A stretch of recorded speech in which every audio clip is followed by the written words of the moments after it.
had this gravitational pull that was sort of pulling me away from, more people submitting inquiries. More of my attention and time was getting focused on this. And I kind of hit this point of like, okay, I've got this full-time job, but I've also got this thing that's really starting to take off. What do I do?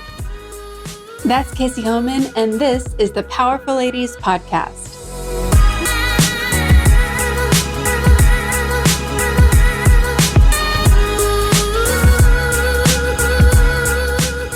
Hey guys, I'm Kara Duffy, a business coach and entrepreneur on a mission to help you live your most extraordinary life by showing you anything is possible.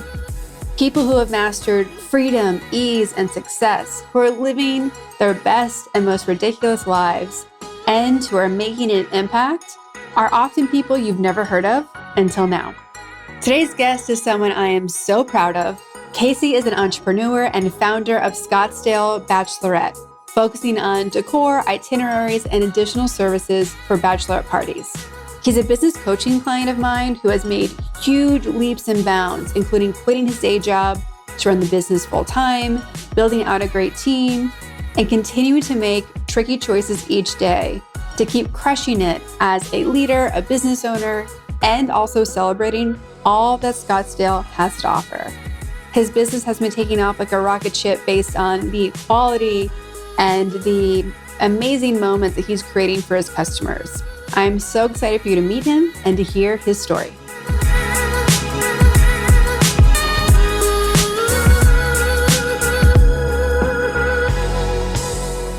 Welcome to the Powerful Today Gentlemen's Podcast.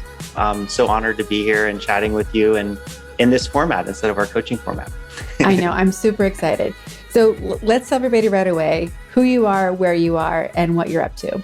Yes. So my name's Casey Hohman. I'm the owner and founder of Scottsdale Bachelorette. I'm actually in Phoenix, Arizona, but right next to Scottsdale. And what we're up to is we are building an awesome bachelorette party planning company here in Scottsdale, Arizona, the number 2 most popular destination for bachelorette parties this year in the US. Well, and the other thing about you is that you are one of my super all-star clients. There are not many people who are allowed to graduate into a once a month option for coaching. And you take the coaching and run with it, and you've killed it. I just want to brag a little bit about you to everyone listening, if that's okay. Please. So we started working together and you hadn't even been a full year in business yet. But yet in that first year of coaching, you were able to scale your business to such a degree that you were able to make the leap and quit your day job. So I wanted to start at the beginning. How did you get into bachelorette parties? What was your day job? Have you always been in Phoenix? I have so many questions. I'm sure everyone listening does as well. So let's start at the beginning. Yeah. So I was born and raised in Pittsburgh, Pennsylvania. I went to school for business and marketing. And when I graduated, I had the opportunity to move out with my sister to San Francisco. And I thought that'd be a really great start for me. Just a new city, brand new out of college. It would be a really great opportunity for me.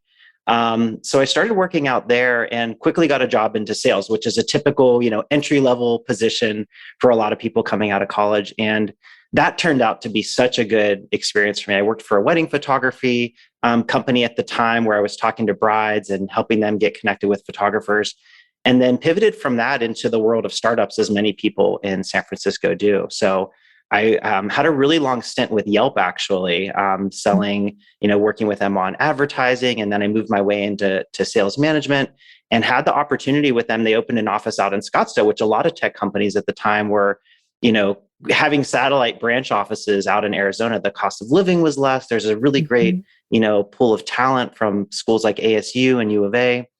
And so I said, yes. I said, why not? I was there for a few years and it sounded like a really good opportunity. And I kind of was very hesitant to move to Arizona at the time, just the climate of different things that were happening at the time.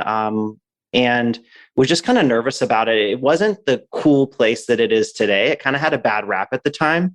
And, but I decided to do it. And once I moved out to Arizona, it instantly felt like home. Life was just a lot easier for me. I really found a great group of friends, great group of people, and I really just fell in love with Arizona itself. And so, I continued to work for startups. After Yelp, I went to Uber and worked for them, and then went to a real estate tech company. So I was kind of, getting to grow my career and working in the field of startups. And what I really loved about working for startups was the opportunity to build something, whether it was, this new project we're working on or training new hires or whatever. It was, hey, we don't have this figured out. And I got to be the person that helped to figure it out. And I loved that about the work that I was doing. And so, fast forward to kind of 2019 or 2000, I guess, December of 2018, I started to see some bachelorette parties coming to town. And, I thought from my perspective, well, how do they know where to go and what to do and that type of thing? And, one of the things I hate about traveling is trying to figure out where to go and what to do. Like, I'm planning a trip right now to Thailand, and it's so difficult. Like, I hate spending hours of research. I hate doing that. And I thought, hey, I'm local. I could help these people figure out where to go and what to do, And, I've always had women as my friends growing up ever since grade school and into high school. As a gay person, as a gay man, I've always been sort of more in touch, I think, with the feminine side of myself than maybe most people or most men in that case, at least. And so I've always had a really good understanding of what women like and what women want, because they're my friends. And I do understand where they're coming from a lot of times. So that was sort of how I got the idea. And, it's just been kind of a journey since then. What did your friends and family think when you said, I'm going to start a bachelor planning and decor business? Okay, I guess, like probably a little bit out of left field, and everyone's like, is that a thing? I think like with a lot of businesses, they're like, is that a business? Can you do something like that? And, at first I was just curious about it. I just thought, what, why not me? Why not? I have my sister has her own business. My dad was a roofer. I sort of have some people that have been entrepreneurs and know other people that are entrepreneurs that, I think I have my stuff together a lot better than them in a lot of cases, some other people. And I'm like, if they can't do it, why can't, and if they can do it, why can't I? And I've just always been curious about it. So I think when I started it, it was more out of curiosity to be like, hey, why don't I'll do it as a side hustle. It'll be a little extra income on the side, and it'll be fun to learn from it. And so that's kind of how I got started and how it, sort of built from there. What was the point when you realized, oh shit, this is actually a business? I think it was last year. It was probably around the time that I came to you and started to think about coaching. But, it started in 2018. 2019 was really my first year in business. And that was whenever it was just like a side hustle and, kind of figuring things out. And, it wasn't really taking off. Obviously, we had 2020 was the pandemic. And so there was a huge downturn there. And again, wasn't something I was concerned about because this was just my side business. But then in 2021, things really started to turn around. I had created some decor packages, which, the product offering really seemed to fit with what, I did it for myself to make it easier for us to do our setups. But, right then is when I realized that this is what the people really wanted. And that's when it started to sort of blow up and people were getting orders. And then, also it just started I had this gravitational pull that was sort of pulling me away from, more people submitting inquiries, more of my attention and time was getting focused on this. And I kind of hit this point of like, okay, I've got this full-time job, but I've also got this thing that's really starting to take off. What do I do? And that was sort of that scary moment of like, do I take the plunge and actually think about doing this and come up with a plan to do it? Or do I just kind of let this be a side thing and continue to grow my career in the corporate field? And that was sort of that moment when I was like, okay, I think I got to do this. Yeah. How many people talk about being at that fork in the road where there was no reason for you to leave the career you had. You were successful. It was working. It was providing what you needed in life. And yet you saw this business growing. Like, what was it that was in that entrepreneurial space where you said, you know what, I'm going to make the right turn. I'm going to go and try this out. Like, were you scared? Were you nervous? Like, what did you have to factor in before you could be like, okay, we're going to do it? Yeah. I think the biggest thing that I've learned from jumping from a, corporate job into being, a full-time entrepreneur is that a lot of times you talk yourself out of doing what you want to do out of fear. And that was sort of the biggest sticking point for me was, when I was considering it, or when I was thinking about doing it, I was thinking about all these what ifs that could go wrong. Well, what if I don't make any money? What if I give up all this? How am I going to do this? How am I going to pay for my health insurance? All these things that were just like the worst case scenario in my head.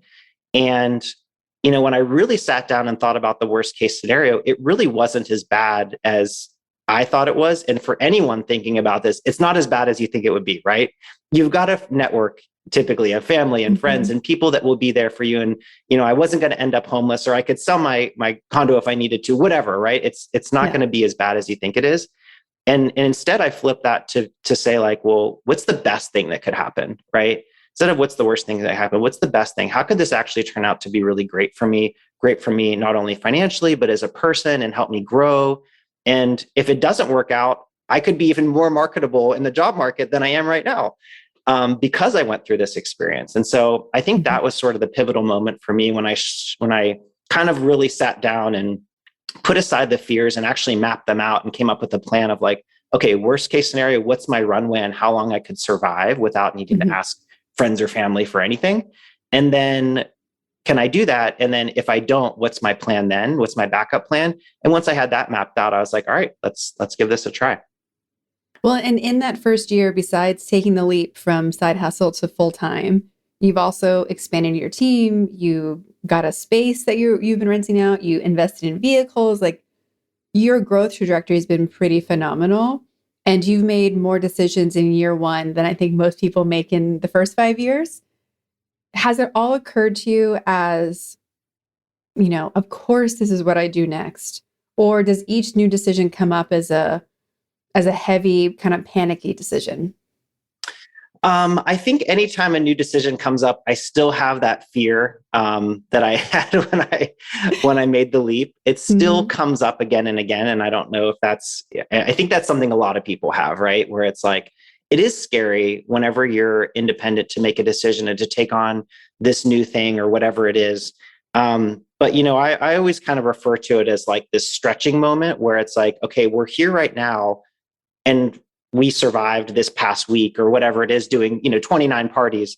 And like, we could stay here, we could stay in this realm and just keep living in 29 parties. But like, what if we tried doing 32? Like, what would that take? Like, just a little bit extra. Or what if we did 35? Like, what would need to happen in order for that to happen? And then again, running that scenario in my head, okay, if I got a van and I didn't need it and it was an extra expense, what would I do then?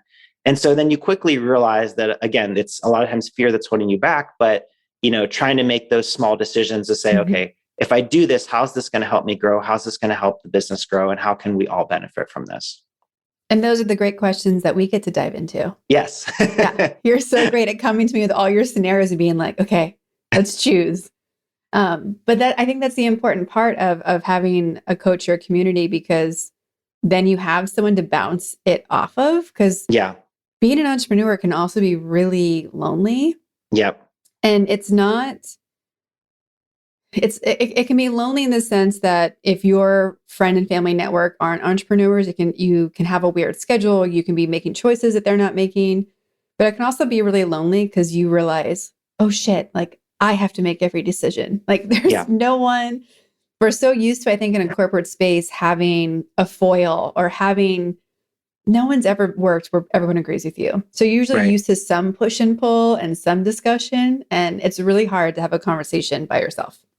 It is. Yeah. And that's the biggest thing is as an entrepreneur and as I don't even have a partner or anything in terms of a business partner. I'm doing this all by myself. So I'm just literally talking to myself all the time in my head.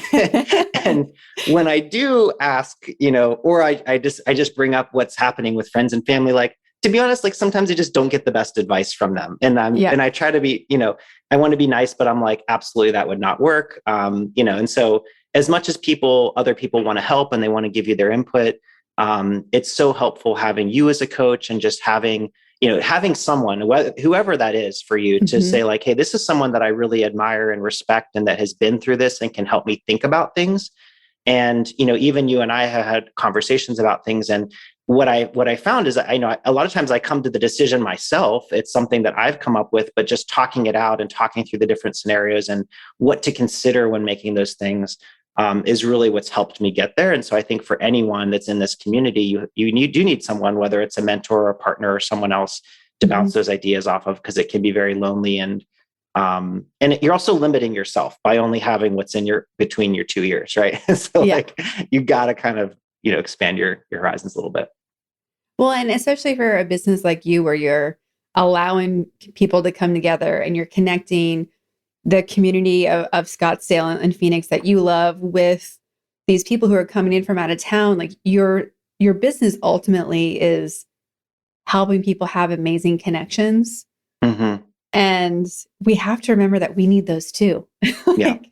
We need that. Like, and so often it's so easy to get stuck behind our own computers and try to run an entire business just from a laptop.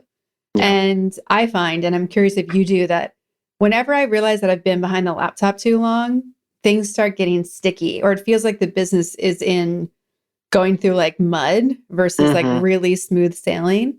So that's a cue for me that I have to like get back out into reality and like be with people again and show up in places.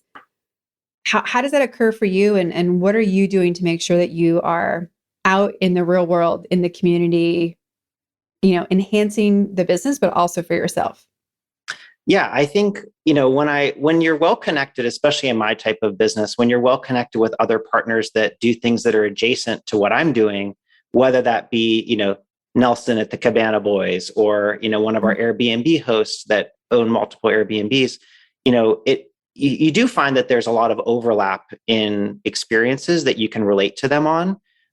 But it also helps you get creative ideas flowing for things that you can innovate on, right? So I think, to your point, when you're stuck behind the computer and you're going through your inbox and you're just trying to play catch up with everything that you've got going on, you're really not leaving time for yourself to explore other directions that you could go, or that you could help your partners, that they could help you.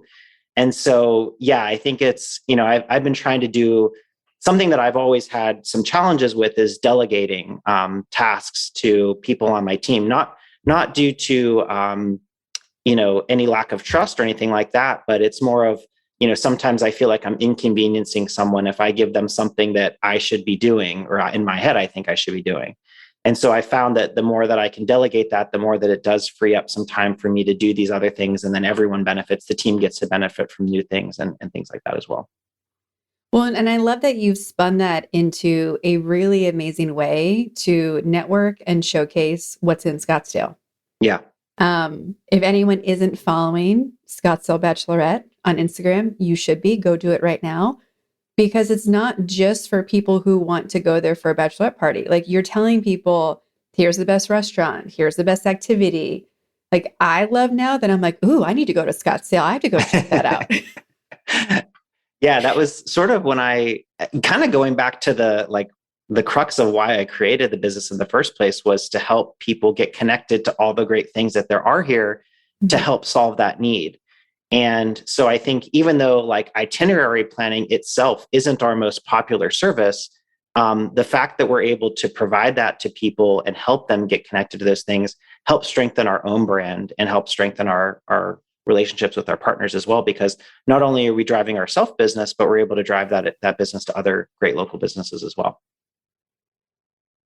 Being someone who is constantly bringing new ideas to the table for your employees and your customers and your partners, what are you doing to make sure that you're fueling yourself for inspiration and for just the brain capacity to handle all the decisions you make on a regular basis? Yeah, I think a couple things. One is, and we've talked about this, privately, but, making sure that you're nourishing yourself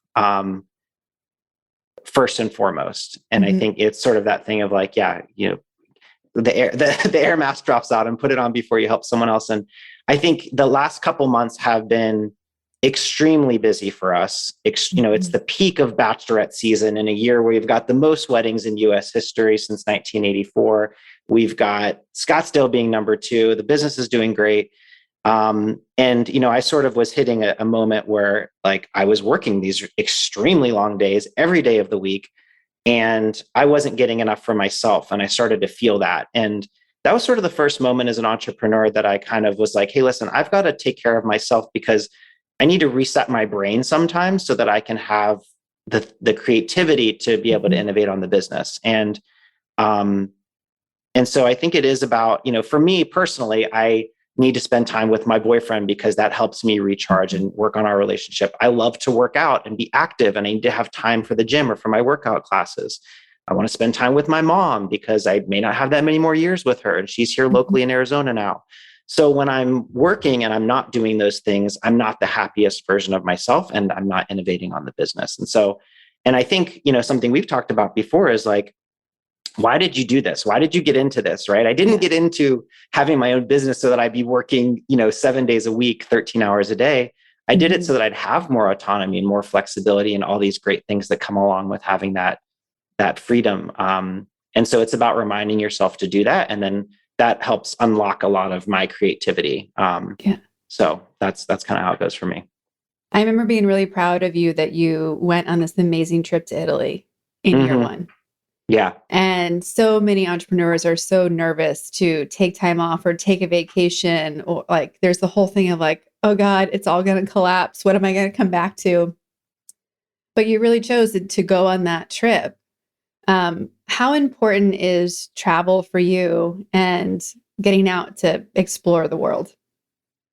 I love it. It's definitely, one of my things that I will splurge on and will, make sure I really do it up if I am going to do it.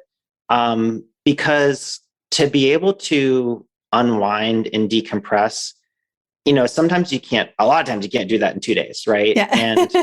And I also think it helps put into perspective what's important in life, right? We all get sort of caught up in this week and the next month and the quarter and that type of thing. And then like a lot of times when you step away and you get to experience another culture, or you get to just have time to meditate or relax, that just totally changes your perspective of like, hey, what's actually important in my life? And making sure that you just reprioritize those things.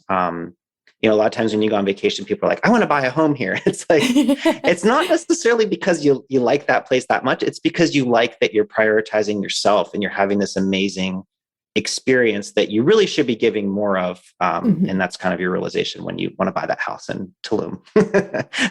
Which I think everyone does when they go. I just think that we are so good at putting the priorities backwards, especially when we're coming out of the kind of corporate hamster wheel that we've been taught to do, where like work should take up the majority of your time that you're not sleeping. And to me, that's the number one reason to be an entrepreneur. Like, I don't want all of my waking hours to be working hours. Like, there's so much cool shit to see out there. Like, for me, freedom of location and freedom of time are so important, because having traveled the world for work previously, like I know that I can go to Paris and still take calls. Yeah. And obviously it has been so hard kind of being in lockdown and stuck and not really being able to travel the past couple of years. Because it was right when I was finally feeling I could do that in my business again. Because just like everybody else, I'm like, okay, we're not doing it. Like, we're tight gripping this until it feels like it's stable. Even myself, when I started the company and I went full-time entrepreneur, I was, white knuckling, so focused on make it work and set it up and get the sales in. And I think we all go through this period where we don't trust that the plan we put together and the business that we believed in enough to make the leap is going to actually stay that way. But there comes a point when you're like, you know what? This is working. I can start implementing all the other reasons why I started this. I can start traveling and working. I can start, taking time off. I can start moving towards whatever schedule I actually want. It's just such a freeing feeling when you go like, holy shit, like this is working. And I get to now have my dream life versus just a business that became my new job. Yeah. And I think it takes obviously a while to get there. As you mentioned, there's the white knuckling. There is I think I'm still in that phase in a lot of ways with the growth we've experienced this year. But I think, last year, like I mentioned, like you talked about when I went to Italy, and even a trip I took after that, my team, it was sort of my first time that I had gone away and trusted everything with my team, and everything went amazing. And so I think what you realize is, like, again, going back to the fear of what could go wrong and what could be worse, it's the worst case scenario doesn't happen. It actually ends up turning out really great if you have a great team and you've set things in place to prevent things from happening. But then also, as you grow a business, it doesn't just fall off a cliff in a week or 2 weeks when you when you take a break, right? If you're doing the right things, it's growing to the point where it'll even continue growing when you're gone if you're doing the right things. And taking that small break, you might think it's a big deal, but it's really not. And so that's why this year, and I strategically plan my trips to be when they're not, our busiest times. But even still, I'm not worried about going on them because I know my team's in place to take care of everything while I'm gone. And I know that everything I've done, there's not going to be any impact to that. Now, one day, would I like to be able to work remotely and do that? Yeah. And I think I'm getting there. And that was my dream when I started. And when I first quit my job, I was like, I'll be able to work from, Italy or something like that. Not there yet, but one day, still on the goal list. Well, and there's a quote that I love that you and I have talked about of a small business owner does the work, an entrepreneur creates systems. And you have spent so much time, and we've had so many conversations about those systems being put in place. Having a great team is a system, having your SOPs, you've been so focused on creating the right structures so that you can keep kind of backing up a little. And it doesn't mean that you're backing up to not do the work. And that's a thing you brought to me. You're like, I don't want to give my business away either. And it's like, no. We just need to keep elevating you because there's always a bigger strategic conversation to have or brand development to have. And we have to remember as the business owners to keep elevating ourselves up so we can see that 30,000 foot view because it is so easy to get sucked into the basic level tasks, the emails, the fire drills.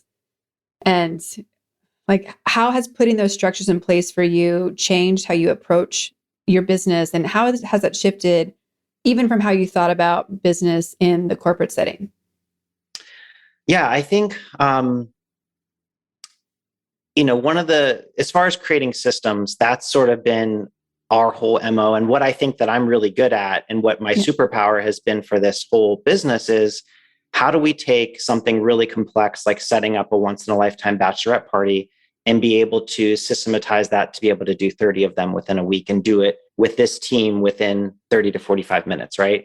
So there's a lot of planning and a lot of work that goes into making that happen. And, as a business owner, I have struggled with putting myself on the job site, which is, I don't need to be on the job site doing the setups, but, that time could also be spent on growing the business and doing those types of things. And so that's something I've slowly tried to pull myself away from. But to be perfectly honest, as you and I have discussed, I have some guilt almost of doing that because for some reason in my head, I think, well, maybe my team will think that I'm not, in the trenches with them, or, I don't want them to feel like I'm abandoning them. And I think maybe a lot of entrepreneurs or business owners that are doing this might feel the same way because, this was something that just a year ago I was doing pretty much on my own. And so now for me to ask other people to do it, it's kind of one of those things of I wouldn't want to ask anyone else to do anything that I wouldn't be willing to do myself. And I know we have really long days. There's a lot of work to be done. But, I think on the other hand, it's you're never going to be able to grow the business and be able to give these people future opportunities to grow themselves if you're not out there being the CEO that's actually leading the vision of the business. And so I think from, how that relates to sort of the corporate America part of things is, you're typically given a task within, a job of hey, here's the project, you're going to make this work. And you're doing the work in a lot of cases, unless you are in some type of an executive position. So you're basically stepping out of the world of having a job to do into a world of being an executive. And for some period of time, for all entrepreneurs, there is going to be an overlap. But in order, from here to there, right, what got you here is not going to get you there to where you're going to go. You have to also make that shift. And so that's something that I'm still working on. When people ask me who are my dream clients, it's people who are compassionate, who want to be, aligning with their purpose, who do want to still make a profit, because there's plenty of people who are afraid to make money. And you fit all of those characteristics because you care so much, right? That example just shows, like, you want your team to know they're valued and to know they're appreciated. And you have already even allowed people to grow within your team, which is incredible. Where did you learn or see modeled, like, being compassionate and putting your team first? Like, there's such an amazing blend that you have of confidence and compassion. Where did that come from? Is it just how you came out of the womb, or were there people in your life modeling that you were inspired by? I think as a person, ever since I was a kid, I've always been a little bit more on the emotional side. Maybe it is a result of, partially of being a gay man, and how that has made me different in a lot of ways. And I think, even, here we are in Pride Month, and maybe this is a good time to talk about that, but it's like, maybe a lot of people don't have that same shared experience, but, being a gay person growing up, I always was sort of a little bit more sensitive to how other people feel and think, because I know that I've been othered at times. And so that just helps me give a little bit more context into, how other people might feel and react to things that are said or done to them or whatever.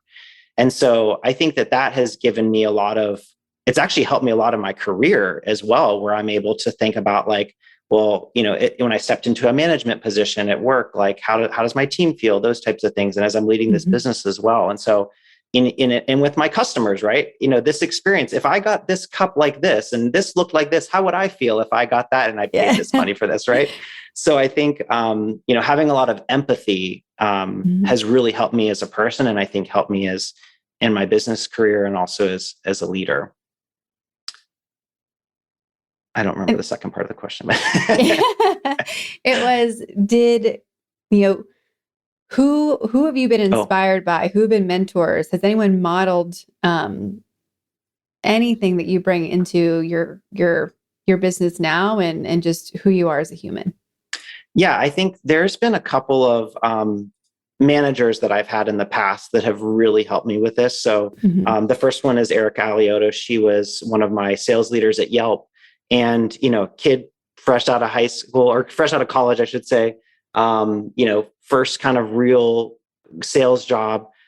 She taught me a lot about, and all of us, I think, a lot about how to be a human on the phone and interact with people, and not just be, sort of this cog in the wheel, and help understand people a lot better. And so I think her, and also another manager that I had, her name's Sandy Lau. And she's, a VP of HR at the most recent company that I worked for.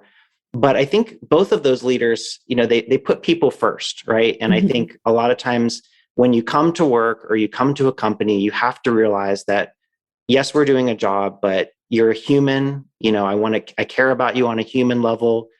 If someone has an issue going on, it's not like, well, when are you going to come back to work? It's like, no, seriously, how are you doing? And can you please take all the time off that you need to, whatever.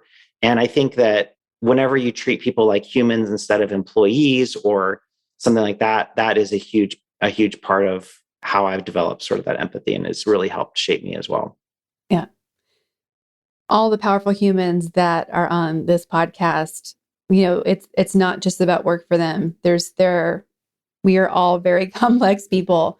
Yeah. And there's so much that's happened in the world since you've started this business. When you look at the impact you're making, what are the social issues or the political issues that you say that you're trying to navigate and either incorporate into your business, or trying to make sure that you're keeping an eye on because they really matter to you, even if it's strictly on a personal level? Yeah. I think it's difficult as an entrepreneur to sometimes give a really hard stance publicly on things, because you don't want to alienate part of your consumer base, right? Mhm. But at the same time, I also need to recognize what's important to me and what matters to me in this world. Yeah. And so, I haven't really gravitated yet towards like a specific charity or anything like that in terms of with my business. That just hasn't been a focus. But, certainly I think lately the issue of gun control has rocked a Mhm. lot of us to our core. And I shouldn't say gun control, but I should say the mass shootings. Yeah. I think all of us, with the most recent one that happened in Texas with the kids, it's horrible. It's got to Mhm. stop. And the more you sort of peel back an onion, right? Because we're all just living our lives every day. And if it doesn't happen to us, we might see it on the news on a flash, and then a couple of days later, it's gone. But you Yeah. start peeling back the onions of like teachers having to like prep themselves and going through these drills. And like I started talking to my nephew, and just how this has become sort of an everyday occurrence. And it Mhm. doesn't seem right that we should accept this in our lives. And I don't know how that ties in with bachelorette parties, and what I'm doing, but I do know that it matters to me. And Mhm. personally, it's important for me to take a stand. So I'm really excited to be joining the March for Life, March for Our Lives that's happening. There's going to be a local one here in Phoenix, and I've shared that, and Mhm. I'm really excited to go and just be a voice for that. Because I think, there's a situation of something that does need to be done. Well, and it's such a fine balance, right? Because we don't want to insult people who maybe don't, who could be customers that maybe haven't had the level of conversations or have gone through the inquiry process that we have. And it's also so often when we lean in on what matters to us that may not seem like it applies to business, that actually can attract more of our dream customers. It's like this really interesting kind of dance that we have to do. Hmm. Um, and I think as well, like what shocked me, you know, after George, George Floyd was killed and after Breonna Taylor was killed, that the first people to start saying this isn't okay were people that I followed in the business space, even before the political space. Hmm. And it was really interesting for me to see that, like, what who's an influencer, Hmm. and if they are, what are they saying? What are they doing? What does it look like? Now, Yeah. obviously, as a business coach, like speaking my political mind in that space might not make sense, but it's also why I've created Powerful Ladies as a space as well.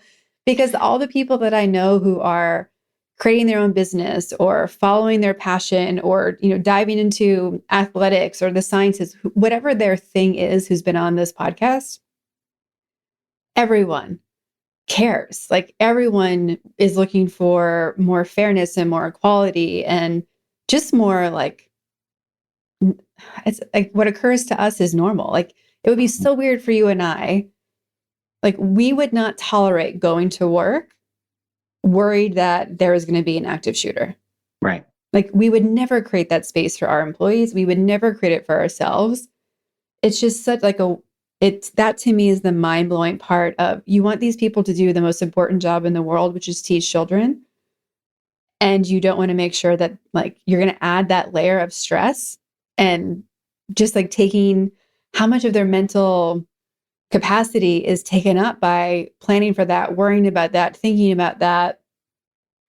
And then trying to It's arm them with guns to defend themselves, and having that responsibility of the children, right? It's like, yeah. um it just doesn't seem right. And it is upsetting, I think, to even Hmm. think about, because put yourself in that teacher's position, right? Again, with the empathetic part of who Yep. I am, I'm just like, God, I could never. Don't give me a gun and expect me to protect like all these people. Like I would freeze the moment that, like, even if I had Yeah. the right training, like I would have no idea. I'd be so like, I'd try to stay calm on all those things, but it would be so Yeah. difficult for me. And I would hate to be even asked to do that. Yeah. When the career that I got into was not public defense. It's not, I did not sign up to be a police officer. I signed up to teach children. Right. And I think, Hmm. we have to be careful about what we're asking people to do, in light of, what the laws are, and what needs to actually change, right? Yeah. Where do we actually solve the problem? And I think we have to take a good deep look at that, not just how people feel about it.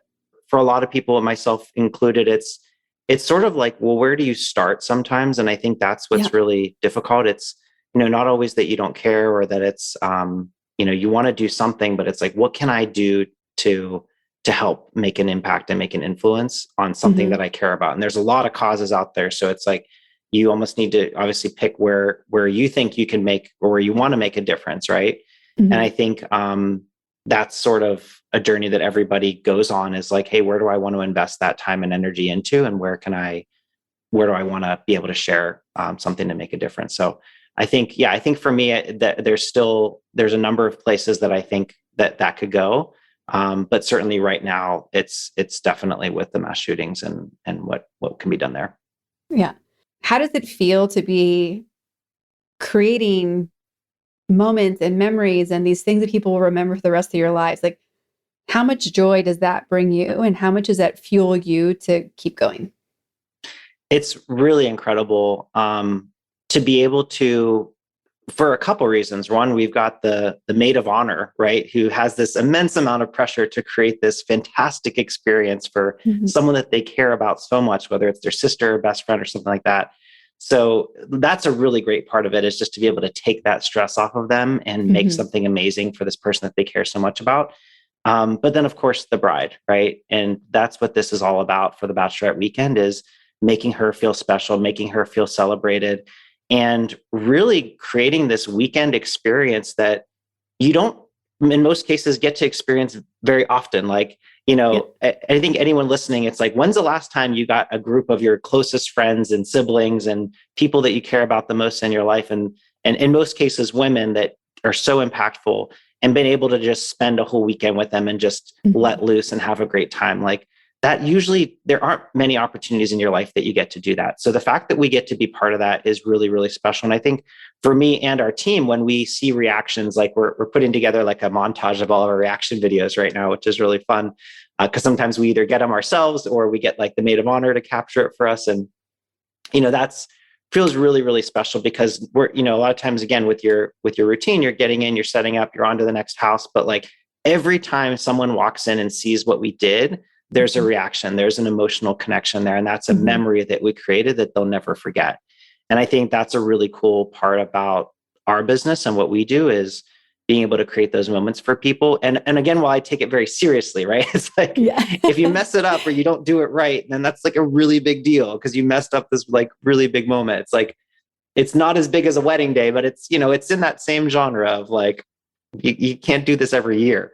So that brings all the more pressure, and why it's, why we want to make sure we do it right. I also think what's really interesting is often in the wedding space, there's a lot of waste. And you've taken a really interesting approach with your business of having a lot of sustainability, simply in reusing a lot of the materials that you do use for decor and you do use for the parties. Yeah.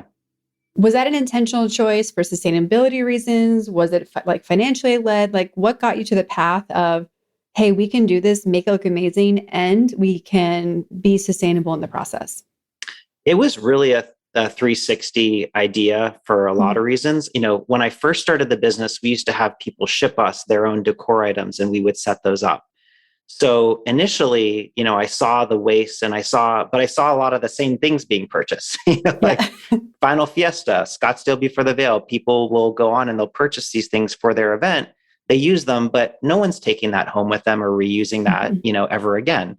And so initially I was like, well, they're buying these things from somewhere else. I should just be the one that provides it as part of this service. So that was sort of where I came up with that idea to create, themes and packages. So we now have 5 themes that people can choose from. It's a great, thing for them. Simplicity. They just say, boom, I want this one. It comes with everything I need. And we're able to provide a much higher quality experience, whether it's, these amazing backdrops, neon signs, high-end pool floats that these people would never buy on their own, because it would be cost prohibitive to do that. So pair that with, hey, well, what if we got reusable cups? So then that way we don't have to buy cups every single time. And think about, 10 cups times hundreds of bachelorette parties going into landfills every weekend, right? Right. And, what else can we do? Okay, well, if you don't use all the napkins, let's ask you to save those so we can reuse those for future parties. So having that, theme model allows us to reuse the same things, but then also preserves a lot from going in the landfill. And we always try to think about, like, when we bring stuff back, hey, can we reuse this? Obviously within reason. And, things like the balloons, most people don't realize Mylar balloons, those letter balloons, those will last forever as long as you don't pop them or squeeze them. So we'll put those in a bag, put them in our van and reuse them for the next weekend. That saves us a ton of time, it saves us money, and it also saves a lot of waste. And everyone really seems to support that. We leave a note saying, hey, we always try to recycle. Please leave the following items that you don't wish to take with you so we can reuse them. And everyone's really great about that. So I think it's really helped us from a goodwill perspective, doing right for the environment. And then, of course, from a business and time perspective, so that, we're not duplicating our efforts and wasting time and money and energy on things that we don't need to. Well, and I think as well, what I really admire about you is your curiosity for asking questions. And that's a great example of you saying, like, how could we do this differently? How could we provide it? Because often we feel like there's no way to combine all the things we care about and make them all fit together. But ultimately, it's really just, can we get more creative about it? And I think that's a great example of really making, as you said, a 360 approach where it does help the business. It does level up the experience. It does make it more quality. It is sustainable. It is economical. Like, there's so many yeses to that system that you've made. And I love that people are on board with it as well, because you want to have all the cowboy hats, but you do not need the cowboy hats when you get home often. That's right. So we rent those out. It saves them money and then we reuse them, right? And I think, I think that's what's really been fun. And what I love about having my own business is constantly saying, like, and admitting, like, hey, we don't have the perfect model figured out. And if you're just copying what someone else is doing, they don't have the perfect thing figured out either, right? It's like, as you go through every part of your day, it's just good to be like, this is kind of a friction point, or like, this could be better. Like, how could I be part of making that better? What could we change to make that better? Even problems that we run into our business, like sometimes we were forgetting things or whatever, and we'd say, well, why don't we just create like a checklist that we have, like, everything. So we sign our names, we make sure. So like little things like that. And then like that little decision has really helped us. We never did that before. It took us a year to even think of that. And now that we have it, it's like, gosh, why didn't we think of that before? So I think that's what's really fun is, and if you worked somewhere else at a corporate job, they're like, we don't do checklists, so you're not going to do that. Whatever it is, it's harder to make a change and an impact than whenever you're a business owner. You can sort of say, hey, let's try it and let's see what happens. And does it make things better? If it's a waste of time and doesn't make things better, don't do it. Like, we'll just stop doing it. So what are you most excited about as we're kind of turning the corner in 2020? What are you looking forward to? What are you excited about? What are the big, scary goals that you have for this year? Well, something that we're working on right now is thinking about how can we help people beyond bachelorettes, right? And kind of identifying and really taking a step back and seeing that we've been able to solve a need and provide a service that people want. But how can that service be translated to other people, in different ways? And so people have asked, why don't you do baby showers, or why don't you do these things? And that doesn't get me super excited. And I also don't know if it's the core of what we're actually solving, because there's other local service providers that do baby showers and things like that. And so I think for what we're looking at right now is how can we help other travelers and other people that are coming to Scottsdale for other celebrations and other reasons and other groups, rather than just bachelorette parties. And I think that, as I think about what's next for my business, it's really about kind of tapping into that. Because a lot of things that we're doing right now, whether it be kitchen stocking or, beer pong table rentals or things like that, could be translated to other groups. Maybe it's not something we really, a niche that we're going to dive into, like family travel, but maybe it's some broader thing that we could say, hey, maybe you're not coming for a bachelorette party, but maybe you've got a friend that's coming for a 30th birthday or something like that. And we could, help them out there. So I think, when I think about what's next and what gets me excited, it's about being able to help more people with other types of, needs for coming to our city. Yeah. Well, I'm sure everyone is very excited about you and the business, and they want to follow you, hire you. Where can they follow, find you, and support you? Yes. So our website is scottsdalebachelorette.com. On Instagram, you can find us at Scottsdale Bachelorette. And we're getting into TikTok now quite a bit, Scottsdale Bachelorette as well. So definitely give us a follow. Even if you're not into bachelorette parties, we do provide a lot of fun and entertaining content. So definitely check us out. And we'd love to help you if you or anyone is coming to Scottsdale for a bachelorette party. Or if you're coming for something else, let us know too, because we're going to be getting to that soon as well. And I'm sure everyone wants to know, because now we're planning, how can we get to Scottsdale ASAP? Where are 3 places or things you're like, you have to go here? Okay, so if you're coming during nice weather, I would absolutely recommend getting out and hiking Camelback Mountain. That is a fantastic, beautiful hike, very close to Old Town Scottsdale, amazing views, and really gives you that sort of desert vibe. The second one that I would highly recommend is a restaurant called Toca Madera. So it's an amazing Mexican cuisine restaurant. They've got fire dancers. It's a ton of fun. And then another one of my favorites is a brunch spot called the Montauk. And so that's a Hamptons-inspired restaurant. They have a lobster roll, which is, not local to Arizona, but still really delicious, and lots of great cocktails and a good vibe. So those would be 3 places I'd recommend checking out. All right. Well, we've said it before, but I'm absolutely coming for a Scottsdale weekend. So we can not just hang out, but I want to now do all the things you share on Instagram. Yes. Because they look so fun. But Casey, it has been an honor to have you on the Powerful Ladies podcast as one of our powerful gentlemen. I am so proud of you for what you've created and who you are and how much you are putting into your business and your community. You're really, to me, a model entrepreneur. And I'm just so thankful that I get to be a contribution to you and now just share you with everyone who's listening. Thank you. Thank you so much for having me. And thank you for everything that you helped me with as well.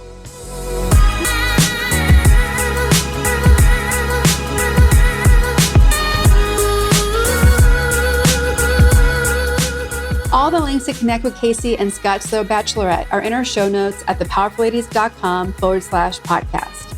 Please subscribe to this podcast wherever you are listening and leave us a rating and review. They are critical for podcast visibility. Come join us on Instagram at Powerful Ladies. And if you're looking to connect directly with me, visit karaduffy.com or Kara_Duffy on Instagram. You can also find both myself and Powerful Ladies on TikTok.